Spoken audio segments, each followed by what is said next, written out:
KaraokeBooks. Moby-Dick, or The Whale.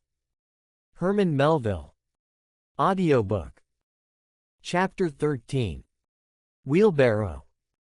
Next morning, Monday, after disposing of the embalmed head to a barber for a block, I settled my own and comrade's bill, using, however, my comrade's money.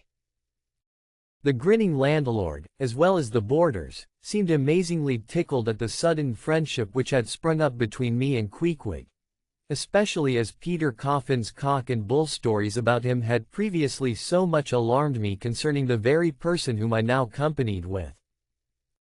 We borrowed a wheelbarrow, and embarking our things, including my own poor carpet-bag, and Queequeg's canvas sack and hammock, away we went down to the Moss, the little Nantucket packet schooner moored at the wharf. As we were going along, the people stared, not at Queequeg so much, for they were used to seeing cannibals like him in their streets, but at seeing him and me upon such confidential terms. But we heeded them not, going along wheeling the barrow by turns, and Queequeg now and then stopping to adjust the sheath on his harpoon barbs. I asked him why he carried such a troublesome thing with him ashore, and whether all whaling ships did not find their own harpoons. To this, in substance, he replied, that though what I hinted was true enough, yet he had a particular affection for his own harpoon, because it was of assured stuff, well tried in many a mortal combat, and deeply intimate with the hearts of whales. In short, like many inland reapers and mowers, who go into the farmers' meadows armed with their own scythes, though in no wise obliged to furnish them, even so, Queequeg, for his own private reasons, preferred his own harpoon. Shifting the barrow from my hand to his, he told me a funny story about the first wheelbarrow he had ever seen. It was in Sag Harbor. The owners of his ship, it seems, had lent him one, in which to carry his heavy chest to his boarding house. Not to seem ignorant about the thing, though in truth he was entirely so, concerning the precise way in which to manage the barrow, Queequeg puts his chest upon it, lashes it fast, and then shoulders the barrow and marches up the wharf. "Why," said I, "Queequeg, you might have known better than that, one would think." Didn't the people laugh? Upon this, he told me another story. The people of his island of Rokovoko, it seems, at their wedding feasts express the fragrant water of young coconuts into a large stained calabash like a punch bowl. And this punch bowl always forms the great central ornament on the braided mat where the feast is held. Now a certain grand merchant ship once touched at Rokovoko, and its commander, from all accounts, a very stately punctilious gentleman, at least for a sea captain, this commander was invited to the wedding feast of Queequeg's sister, a pretty young princess just turned of 10. Well, when all the wedding guests were assembled at the bride's bamboo cottage, this captain marches in, and being assigned the post of honor, placed himself over against the punch bowl, and between the high priest and his majesty the king, Queequeg's father. Grace being said, for those people have their grace as well as we. Though Queequeg told me that unlike us, who at such times look downwards to our platters, they, on the contrary, copying the ducks, glance upwards to the great giver of all feasts. Grace, I say, being said, the high priest opens the banquet by the immemorial ceremony of the island. That is, dipping his consecrated and consecrating fingers into the bowl before the blessed beverage circulates. Seeing himself placed next the priest, and noting the ceremony, and thinking himself, being captain of a ship, as having plain precedence over a mere island king, especially in the king's own house, the captain coolly proceeds to wash his hands in the punch bowl, taking it I suppose for a huge finger glass. "Now," said Queequeg, "what you'd think now, didn't our people laugh?" At last, passage paid, and luggage safe, we stood on board the schooner. Hoisting sail, it glided down the Acushnet River. On one side, New Bedford rose in terraces of streets, their ice-covered trees all glittering in the clear, cold air. Huge hills and mountains of casks on casks were piled upon her wharves, and side by side the world-wandering whale ships lay silent and safely moored at last, while from others came a sound of carpenters and coopers, with blended noises of fires and forges to melt the pitch, all betokening that new cruises were on the start, that one most perilous and long voyage ended, only begins a second, and a second ended, only begins a third, and so on, forever and for aye. Such is the endlessness, yea, the intolerableness of all earthly effort. Gaining the more open water, the bracing breeze waxed fresh.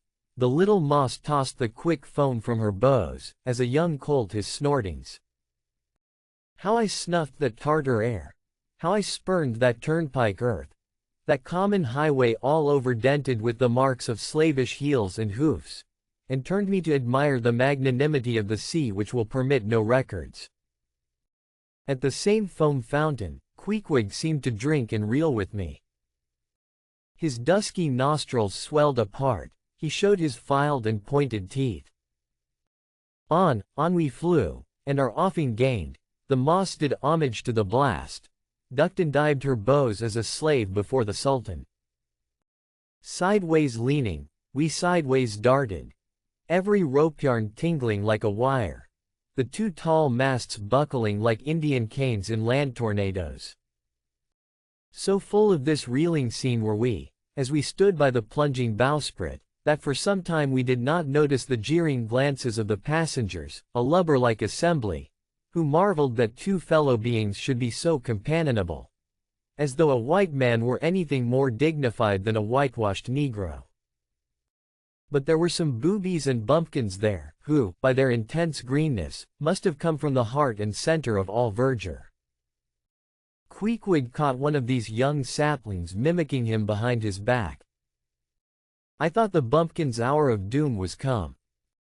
Dropping his harpoon, the brawny savage caught him in his arms, and by an almost miraculous dexterity and strength, sent him high up bodily into the air. Then slightly tapping his stern in mid-somerset, the fellow landed with bursting lungs upon his feet, while Queequeg, turning his back upon him, lighted his tomahawk pipe and passed it to me for a puff. "Captain! Captain!" yelled the bumpkin, running towards that officer. "Captain, captain, here's the devil." "Hello, you sir," cried the captain, a gaunt rib of the sea, stalking up to Queequeg. "What in thunder do you mean by that? Don't you know you might have killed that chap?" "What him say?" said Queequeg, as he mildly turned to me. "He say," said I, "that you came near kill that man there," pointing to the still shivering greenhorn. "Kill cried Queequeg, twisting his tattooed face into an unearthly expression of disdain. "Ah! Him bevy small fish Queequeg no kill so small fish Queequeg kill big whale." "Look you," roared the captain, "I'll kill you, you cannibal, if you try any more of your tricks aboard here, so mind your eye." But it so happened just then, that it was high time for the captain to mind his own eye. The prodigious strain upon the mainsail had parted the weather sheet, and the tremendous boom was now flying from side to side, completely sweeping the entire after part of the deck. The poor fellow whom Queequeg had handled so roughly, was swept overboard. All hands were in a panic, and to attempt snatching at the boom to stay it, seemed madness. It flew from right to left, and back again, almost in one ticking of a watch, and every instant seemed on the point of snapping into splinters. Nothing was done, and nothing seemed capable of being done. Those on deck rushed towards the bows, and stood eyeing the boom as if it were the lower jaw of an exasperated whale. In the midst of this consternation, Queequeg dropped deftly to his knees, and crawling under the path of the boom, whipped hold of a rope, secured one end to the bulwarks, and then flinging the other like a lasso, caught it round the boom as it swept over his head, and at the next jerk, the spar was that way trapped, and all was safe. The schooner was run into the wind, and while the hands were clearing away the sternboat, Queequeg, stripped to the waist, darted from the side with a long living arc of a leap. For 3 minutes or more he was seen swimming like a dog, throwing his long arms straight out before him, and by turns revealing his brawny shoulders through the freezing foam. I looked at the grand and glorious fellow, but saw no one to be saved. The greenhorn had gone down. Shooting himself perpendicularly from the water, Queequeg now took an instant's glance around him, and seeming to see just how matters were, dived down and disappeared. A few minutes more, and he rose again, one arm still striking out, and with the other dragging a lifeless form. The boat soon picked them up. The poor bumpkin was restored. All hands voted Queequeg a noble trump. The captain begged his pardon. From that hour I clove to Queequeg like a barnacle, yea, till poor Queequeg took his last long dive.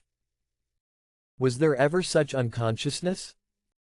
He did not seem to think that he had all deserved a medal from the humane and magnanimous societies. He only asked for water, fresh water, something to wipe the brine off. That done, he put on dry clothes, lighted his pipe, and leaning against the bulwarks, and mildly eyeing those around him, seemed to be saying to himself, "It's a mutual, joint stock world, in all meridians. We cannibals must help these Christians." If you liked what you heard, please subscribe to the channel.